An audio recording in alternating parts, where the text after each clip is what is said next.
Welcome to Two Gals and a Glass Half Full. We are two physical therapists just trying to live healthy most of the time and doing our best to see our glasses as half full. Some days that is so much harder than others. So we interview others more knowledgeable than us to teach us about things we don't know.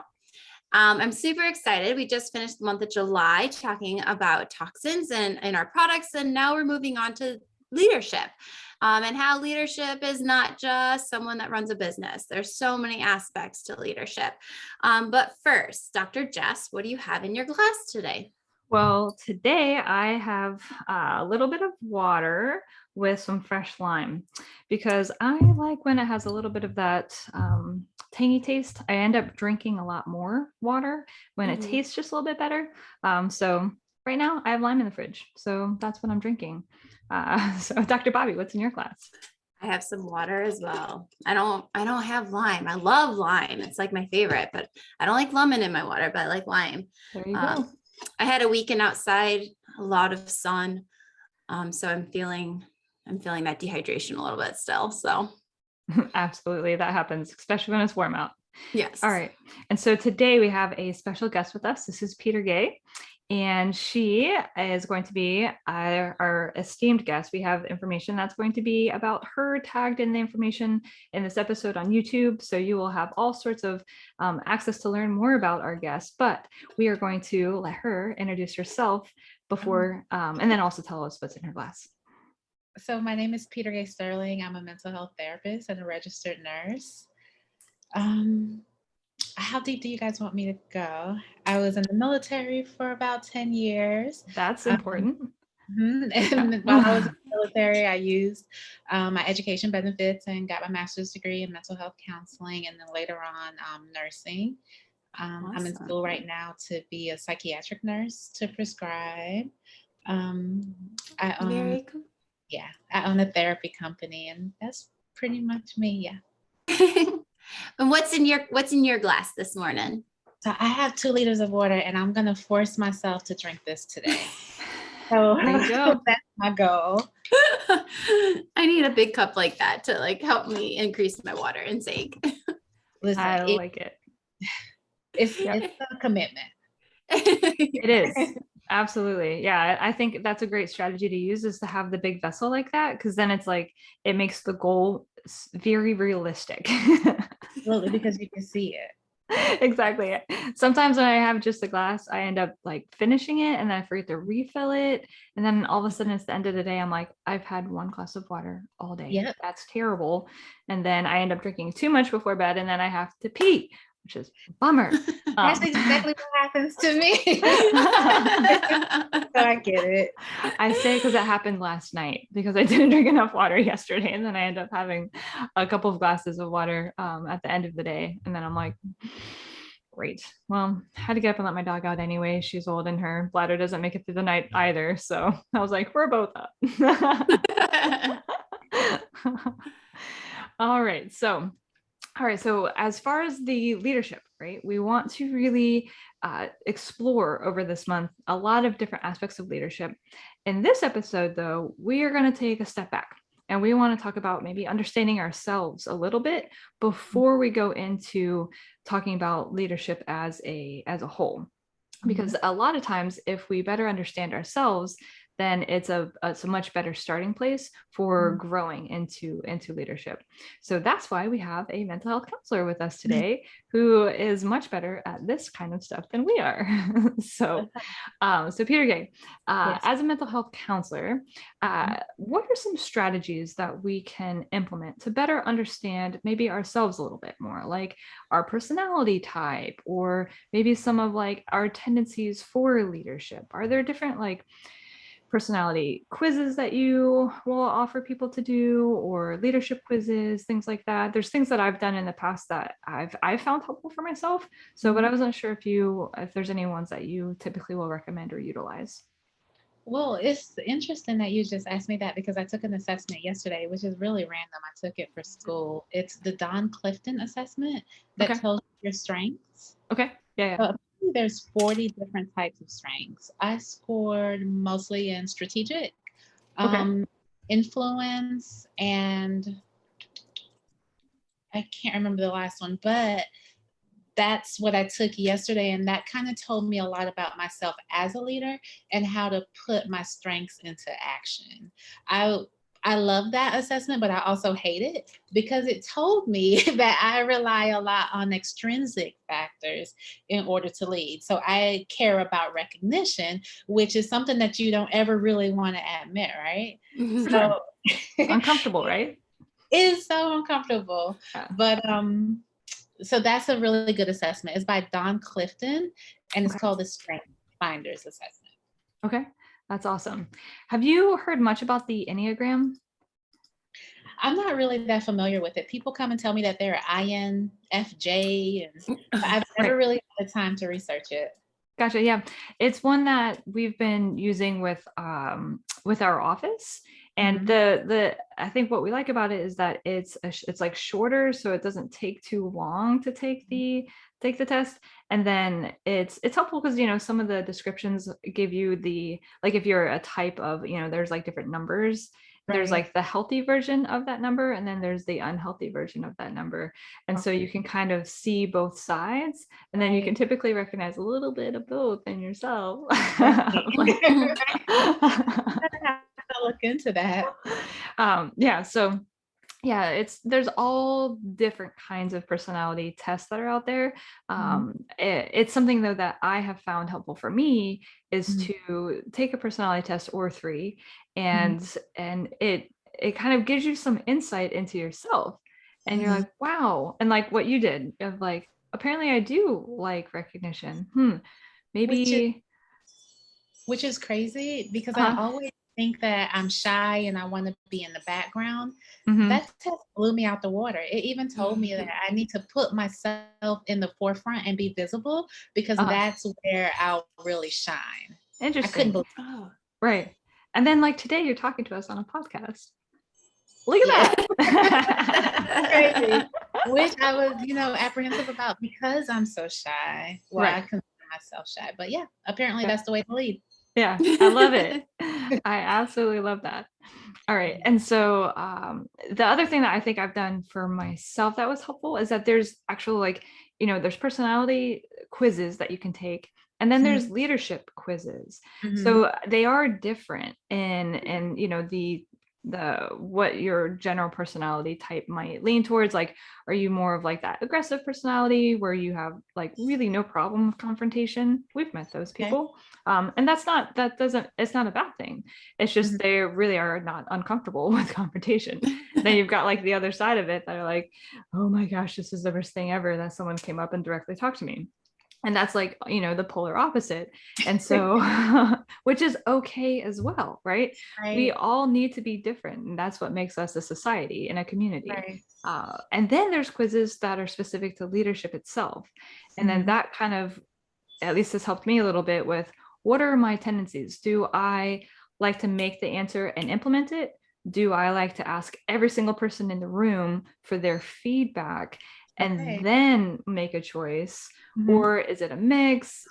All of that kind of stuff. And so it's just taking a step back and saying, what are my tendencies?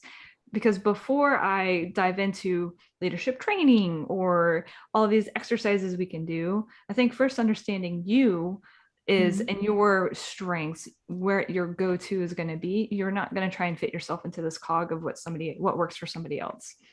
Hmm. So, and I think when it comes to understanding ourselves, mental health counselors are a great place to start and really help to say, okay, what are my strengths? What are my weaknesses? What are my tendencies? And then how do I capitalize my strengths? And then how do I bolster up my weaknesses to make sure that I'm going to be the strongest person possible for interpersonal relationships, work relationships, parenting, friends, Mhm. and then all of a sudden things start becoming healthier.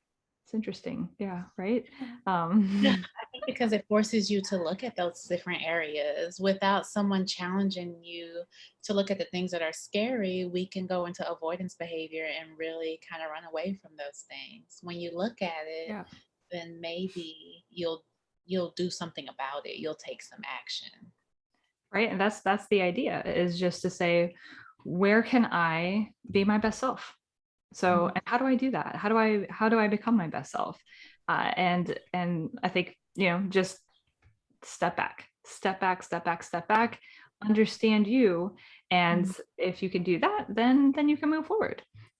So now, Petergay, in your life, what are areas where you have learned some leadership strategies over the years? What has worked for you and what hasn't? You've got a diverse background, military, into mental health, into nursing, lots of educational programs, running a business, all sorts of fun stuff. So I'm sure there's been a journey. It has been a journey. When I was in the military, leadership was about discipline.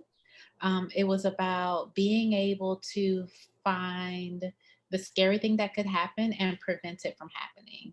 It was about correcting your own people so that no one else had to correct your own people. And it was really aggressive most of my military career. I was in the military for 10 years. It was more demand, it was authoritarian, right? Mhm. And I picked up on that because I wanted to be a Navy leader. So I took that style and I implemented it. I remember one time I was stationed in Virginia for a training. And looking back on it, I was horrible.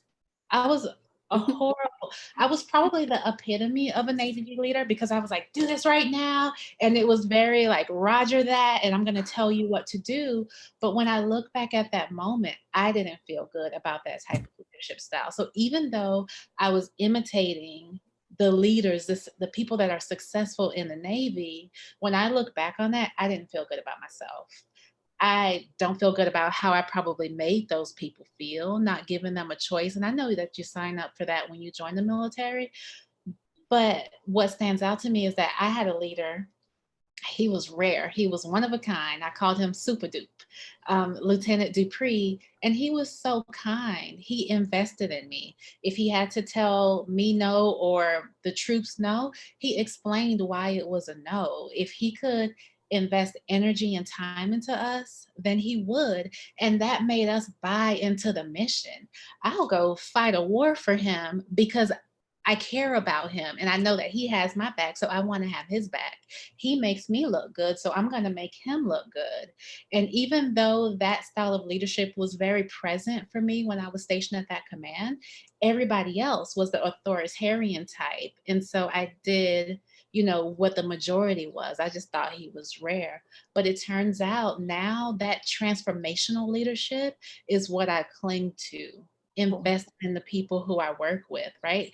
They don't work for me. I work with them. And when you invest in them that way, they'll do anything for you. They'll go the extra mile. If you put energy into them, if you encourage them, if you inspire them, then their performance will expand, right? Right. Because now they believe in themselves too. Yeah. I love that. And I think like I can think of people I worked with, and the people I respect the most are the ones and from a workplace situation were the owners or the managers that were in the bathrooms cleaning because it needed to be done. They didn't ask me to go do it. They did it themselves. And like that made you kind of think like, oh, like I need to do all this stuff too. It's like, there was nothing that was too below them and they weren't above anything. Right. I think about the time when I followed the most, and it was with Super Dude because he inspired me. In order to lead, you have to learn how to follow. The one time out of those 10 years when I was willing to follow the most, make coffee, clean toilets, climb a jet, whatever they wanted me to do, order an engine, I don't care. It's when I was invested in. I don't care what training I wanted to take after hours. He would sign off on that. What leave I wanted to take, he would sign off on that. Awesome. Yeah. And I think that's where overall, when we just value other humans as humans. Absolutely. I think it's just a basic concept, right? Like I value you as a human, and therefore you value me as a human. And then we can go back and forth and reach goals together instead of I have my set of goals, you have your set of goals, and they don't really intertwine. Mhm. It's very rare. I have found in my life, it's very rare that things don't intertwine. So for example, I'm in a clinic, I'm in a physical therapy clinic, and I want to help get patients better, right? I've got somebody that's in pain or difficulty with balance, something like that. And I want them to feel better. Mhm. My goal is that the only way I can reach that goal is if the individual at the front desk is kind to that person when they walk in. Absolutely. And that person comes in and they might be super scared, right? They might be like, I have no idea what's about to happen. I am in 9 out of 10 pain right now because I just sat in my car and went over a bumpy road and then transferred out of the car and then walked in and I'm standing here and I've got a disc that is horrific, right? And in so Mhm. much pain. And now this person at the front desk is like, what's your name? What's going on? How are you today? Right. Yeah, that's not really instilling any confidence that we are here to be caring, right? Right. It's So, very dry. Mhm. right. So when it comes to us working together as intertwined goals, the front desk and their ability to show kindness and respect towards other humans is going Mhm. to be much better if I show that front desk kindness and respect. Good morning. How are you? How's your Right. day? You're doing well? Great. Okay, so Mhm. today's going to be, let's make today a good day. We're here. We're going to help people feel better. Is there anything that I can help you with before I get my day started? And sometimes I don't have time for that question. To be fair, I might be coming in hot. So Yes. Me too. that's the real answer. Mhm. Do have 2 kids that need to be dropped off. However, I do try and be as present as possible because that's the expectation, is that if we model that behavior, then that person is then present for the patient that's coming in, and then we all are working together, and I can't do my job if they don't do their job. I'm not Absolutely. above them. Yeah. No, nobody's above anybody. We're all in one Absolutely. building doing the job of trying to, in my case, help patients feel better. We all are here together. We're just humans on the same line. That's all it is. Yeah. Mhm. Well, and I think if you have an expectation of someone else, so for example, your front desk, you have the expectation of them like doing a certain thing, being friendly, like you need to have that same expectation, if not more, of yourself, like in that leadership role. Like you need to not only display that to the patient, but to the front desk and to those other people, Mhm. humans, as you say. Absolutely. Exactly. So, So, Petergay, from, let's say, like, from more of that mental health perspective, Yeah. if you are working with somebody that is having a hard time seeing themselves, right? Seeing themselves as valuable. Mhm. Because from my perspective, I see this in other people. I see where I'm trying to instill some control back into their life, or whatever it might be. Like, here's some strategies. I want you to have this control. I want you to have this sense of empowerment. And Mhm. sometimes it's just like, I'm not even ready to hear that. I'm not ready to hear that I can have control, because I'm Mhm. so used to giving that control away.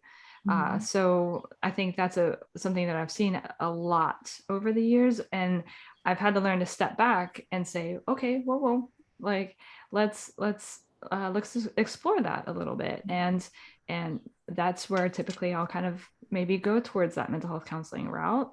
Like, I Mhm. think there's more here that you would benefit from. I can help with this part of your back pain. However, there's other things that might be going on that I Mhm. think would be good for you to discuss with somebody. So have you seen that in your career? Have you seen that, like, not even ready to have that, like, I'm ready to, like, take this and own it and control it and move forward, and whatever it might be in their life, whether it's a role, whether it's a promotion, whether it's a relationship, whatever it might be, something positive, but they're not even ready to take it. Yeah, I have seen that. And I try to encourage people to make small decisions in their daily lives to kind of build their confidence, right? Even if you make a small dinner about what you want to eat for dinner and you didn't enjoy it, at least you made a decision. If you did enjoy it, then I just want you to notice how you feel, right? Does it feel good? Where do you feel that in your body? Let's expand that feeling. Let's Mhm. continue to make small decisions. They're not going to be able to make a big decision without external validation if Okay. they haven't mastered the art of making small decisions for themselves. I find that a lot of people reach out to other people, not to support their decision or to collaborate, but to get an answer of what they should do or where they should go. So I try to encourage people to make small decisions on their own. If you must seek out support, make your decision first, write down your decision so that you are concrete on what it is, and then talk about it so that you're not easily swayed. Absolutely. I think that But, that's yeah. helpful, especially if you haven't been somebody that has had that validation of, I make this decision and then I move forward and it works. Mhm. Sometimes what happens is, I think when we're starting that process and we make a decision and it doesn't work, or you make Mhm. that meal and it tastes horrible. I've been there Yeah. many times. Not my cooking is not my strength. Thank God we're smart. Right? Yeah, it's nutrients. You're eating it, doesn't have to taste great, but people think it should, apparently. However, like reframing that not as a loss, reframing that as, so it didn't go well, or I didn't like it, or I didn't like the outcome. However, if I look at it from this way, I now know what not to do, right? Mhm. So like the next time I'm not going to do that same thing. Maybe just, okay, different strategy the next time. Test, retest, test, Yep. retest, and kind of getting that going. And I see it a lot in the clinic. I tried this one thing, it didn't work for 7 days straight. Because the Mhm. one thing that I tried, 7 days ago that didn't last until 7 days later. Okay.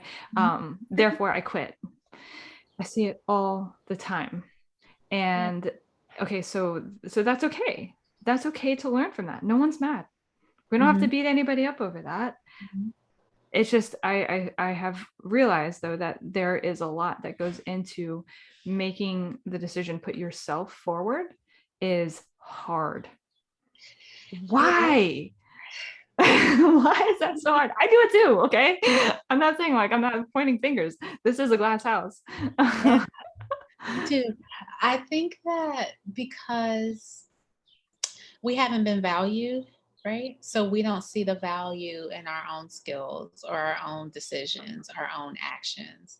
When you haven't been valued, you need other people, outside sources, to validate your decision before you do it. I'm going to go on a date. Maybe I should wear this. You think I should wear that? What do you think I should do? Do you think I should go on a date? We haven't been validated. Sometimes when we take things to people, our ideas, if it gets shut down constantly, then we don't trust our own decision making skills and our own judgment. And that transfers over to every area of our life. What I'm going to eat, where I'm going to go, who I'm going to hang out with. We have to start making small decisions, see it as a lesson, not a loss, and learning to trust our judgment again. That's the only way that we're going to lead in our own lives or lead the other people around us. So as you say that, like Jess and I are both, um, in these positions where we're going to be helping others, Mhm. how can we realize our tendencies and like how we react, and then to how then help instill that in others and help encourage those others to start making those decisions, Hmm. and finding their confidence in themselves? I would encourage you to take the Don Clifton assessment that I mentioned earlier, but I would Mhm. also encourage you to be mindful. Sometimes when we're at the top of the totem pole, right? Because we've been all levels. Yeah. When you're leading, sometimes we have so much on our plate that we're not really aware, we're not really mindful, we're just maybe action or task oriented. We have to be aware of how other people feel, of Mhm. what they're going through, how our decisions, our actions impact them, and we have to be willing to look at it and talk about it. So I would say bringing mindfulness into your Mhm. daily practice, into your leadership practice, but also recognizing what your strengths are. So my strength is to recognize other people's strength and help them to expand their strengths. My strength in the military was to recognize their weakness and correct it and make sure that it doesn't happen again. I don't want that strength. I don't want I want you to see what your skill set is, and I want to help you build that skill set. I want to encourage you. So I would say finding out what your leadership style is or what your own strengths are as a leader. And the Don Clifton assessment will definitely help you to figure that out. It even tells you actions that you can take to bring out the best in that strength, but also it will tell you what your weaknesses may be. Which is hard to hear sometimes. Yeah. Tell you. Well, but it's also hard on the end of like, I've been there where, I work in a clinic where I have a tech and I have two PTAs and this and that. And like, I don't like the word over them because I don't feel over them, but need to make sure everything's running well. And I have my own patients. I'm running around like crazy and I get all these questions and I'm like, can you please just do it? And I find myself. And then when I look back, I'm like, hey, I think you could have handled that a little bit better. So like trying to prevent those learning experiences, I like to call them. But Dr. Bobby, when you recognize that, what do you do with it?